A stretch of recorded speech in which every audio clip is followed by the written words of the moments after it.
ಲಾಸ್ಟಾ? ನಿಮ್ದೊಂದೇ ಲಾಸ್ಟಾ?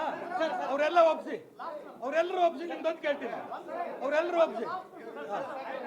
ಇವ್ರದೊಂದಾ? ಇವ್ರದೊಂದು ಅವ್ರದೊಂದು, ಇನ್ಯಾರು ಇಲ್ವಾ? ಇನ್ಯಾರು ಮಧ್ಯ ಬಾಯ್ ಹಾಕ್ಬಾರ್ದು, ಹೇಳೋಣ.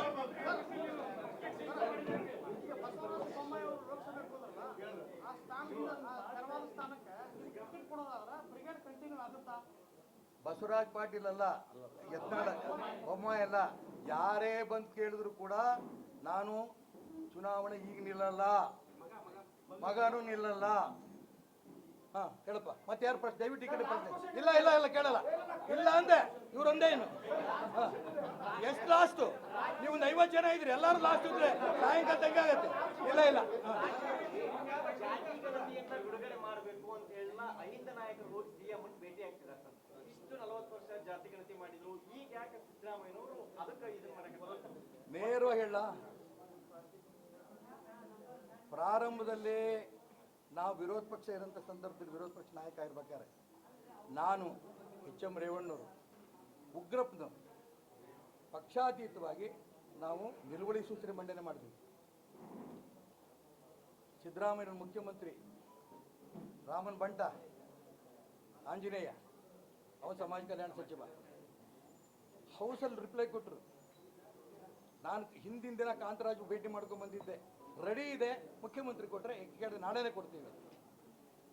ಕೊನೆಗೆ ನಾವು ಖಂಡಿತ ಈ ವಾರದಲ್ಲಿ, ಈ ಸೆಷನ್ ಮುಗಿಯೋದ್ರಲ್ಲಿ, ಈ ಸರ್ಕಾರ ಚುನಾವಣೆ ಮುಗಿಯೋದ್ರಲ್ಲಿ ಅದ್ರ ಮಂಡನೆ ಮಾಡೇ ಮಾಡ್ತೇವೆ. ಯಾರು ಹೇಳಿದ್ದು? ಸಿದ್ದರಾಮಯ್ಯನವರು. ಅದೇ ಸಿದ್ದರಾಮಯ್ಯನವರು ಹೋದ್ವಾರ ಏನು ಹೇಳಿದ್ರು? ಮುಂದಿನ ಸಚಿವ ಸಂಪುಟದಲ್ಲಿ ಅದಿಟ್ಟು ಪಾಸ್ ಮಾಡೇ ಮಾಡ್ತೇನೆ. ಎಷ್ಟು ವರ್ಷದ ನಂತರ? 8 ವರ್ಷದ ನಂತರ. ಅದಾದ ನಂತರ ಹೇಳಿದ್ರು ಆ ವರದಿನೇ ಕಳೆದೋಗಿದೆ.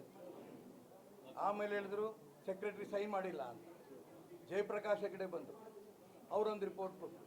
ನನ್ನ ಕೈಯಲ್ಲಿ ಇದೆ, ಈಗ ಯಾರು ಅಡ್ಡ ಬಂದರೂ ಬಿಡಲ್ಲ.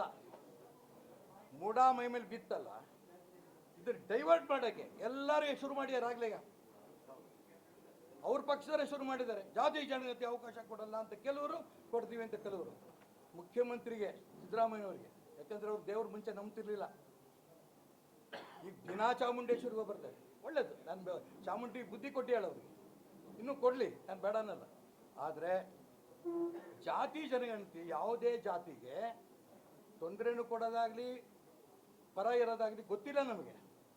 ರಿಪೋರ್ಟ್ ಏನೂ ಬಂದಿಲ್ಲ ಹೊರಗೆ. ಯಾವ ಜಾತಿಗೆ ಎಷ್ಟು, ಯಾವ ಜಾತಿಗೆ ಎಷ್ಟು ಇಲ್ಲ ಗೊತ್ತಿಲ್ಲ. ಮುಂಚೆ ನೀವು ಹೇಳಿದ ಪ್ರಕಾರ ನೀವು ನಡ್ಕೊಳ್ಳಿ. ಮೂಡಾ ಕೇಸ್ ಡೈವರ್ಟ್ ಮಾಡೋಂಥ ಪ್ರಯತ್ನ ಮಾಡಬೇಡಿ. ಎಲ್ಲ ಪಕ್ಷದವರು ಕೂಡ ಇದರಲ್ಲಿ ಇದ್ದಾರೆ, ಬೇಕು ಅನ್ನೋರಿದೆ, ಬೇಡ ಅನ್ನೋದಿದೆ. ಯಾವಾಗ ಬೇಕು ಬೇಡ ತೀರ್ಮಾನ ಆಗಬೇಕು, ಅಂಗೀಕಾರ ಆಗಬೇಕು ಬೇಡ, ಯಾವಾಗ ಚರ್ಚೆ ಆಗಬೇಕು ಸಾರ್ವಜನಿಕವಾಗಿ, ವಿಧಾನಮಂಡಲದಲ್ಲಿ ಚರ್ಚೆ ಆಗಬೇಕು. ಚರ್ಚೆ ಮಾಡಿ ಅಂತಿಮ ತೀರ್ಮಾನ ಆಮೇಲೆ. ನರೇಂದ್ರ ಮೋದಿ, ಅಮಿತ್ ಶಾ ಅವರೆಲ್ಲರೂ ಹೇಳ್ತಿದ್ದಾರೆ ಇದು ಆಗಬೇಕು ಜಾತಿ ಗಣತಿ. ಭಾರತೀಯ ಜನತಾ ಪಾರ್ಟಿ ಮೊದಲನೇದಾಗಿ ನಾನೇ ರೈಸ್ ಮಾಡಿದ್ವಿ ವಿಧಾನ ಪರಿಷತ್ತಲ್ಲಿ, ನಾವೇನು ಹಿಂದೆ ಮುಂದೆ ನೋಡಲಿಲ್ಲ. ಅದಕ್ಕೆ ಮೂಡಾ ಕೇಸ್ ಏನಾಗುತ್ತೆ ಬಿಡುತ್ತೆ ಅನ್ನೋದನ್ನು ಡೈವರ್ಟ್ ಮಾಡೋದಕ್ಕೆ ಇದು ದುರುಪಯೋಗ ದಯವಿಟ್ಟು ಮಾಡ್ಕೋಬೇಡಿ. ಇದು ತಡಿಯಪ್ಪ, ಮಾಡ್ಕೋಬೇಡಿ ಅಂತ ಅರ್ಥ ಏನು? ಮಾಡ್ಕೋತಿದ್ದಾರೆ ಅಂತ ತಾನೆ. ಮತ್ತೊಂದು ಅದಕ್ಕೆ ಎಕ್ಸ್ಪ್ಲನೇಷನ್ ಕೊಡಲ್ಲ. ಈಗ ಮತ್ತೆ ಹೇಳ್ತೀನಿ, ಜಾತಿ ಜನಗಣತಿ ಹೆಸರಿನಲ್ಲಿ ಮುಖ್ಯಮಂತ್ರಿ ಕುರ್ಚಿನ ಉಳಿಸ್ಕೊಳ್ಳೋಂಥ ಪ್ರಯತ್ನ ನೀವು ಮಾಡಬೇಡಿ. ಮುಖ್ಯಮಂತ್ರಿ ಕುರ್ಚಿ ಉಳಿಸ್ಕೊಳ್ಳೋದು ಬಿಡೋದು ನಿಮ್ಮ ಕೈ ರೀತಿದ್ದು. ನೀವೇನಾರು ಮಾಡಿ. ನಿಮ್ಮ ಪಕ್ಷದವ್ರು ಎಲ್ಲರೂ ಕೂಡ, ನಾವೆಲ್ಲರೂ ಸಿದ್ದರಾಮಯ್ಯನ ಹಿಂದೆ ಇದ್ದಾವೆ, ಬಂಡೆ ಇದ್ದಂಗೆ ಇದ್ದಾವೆ. Separate meeting. ಎಷ್ಟು ಜನ ಅದಕ್ಕೆ ಟವಲ್ ಹಾಕಿರೋ ಗೊತ್ತಿಲ್ಲ ನನಗೆ. ಅವ್ರವ್ರಿಗೆ ಹಣೆ ಬರ, ಯಾರು ಮುಖ್ಯಮಂತ್ರಿ ಆಗ್ತಾರೋ ಬಿಡ್ತಾರೋ ಗೊತ್ತಿಲ್ಲ. ಆದರೆ ನಿಜಕ್ಕೂ ಕೂಡ ಜಾತಿ ಜನಗಣತಿಗೆ ನಿಮ್ಮ ಆಸಕ್ತಿ ಇದ್ದರೆ 160 ಕೋಟಿ ಖರ್ಚಾಗಿರೋದು. ದಯವಿಟ್ಟು ಇದೇ ಸಚಿವ ಸಂಪುಟ ಇಟ್ಟು ಪಾಸ್ ಮಾಡಿ ಮುಂದೆ. ಎಸ್ ಸರ್, ಧನ್ಯವಾದ.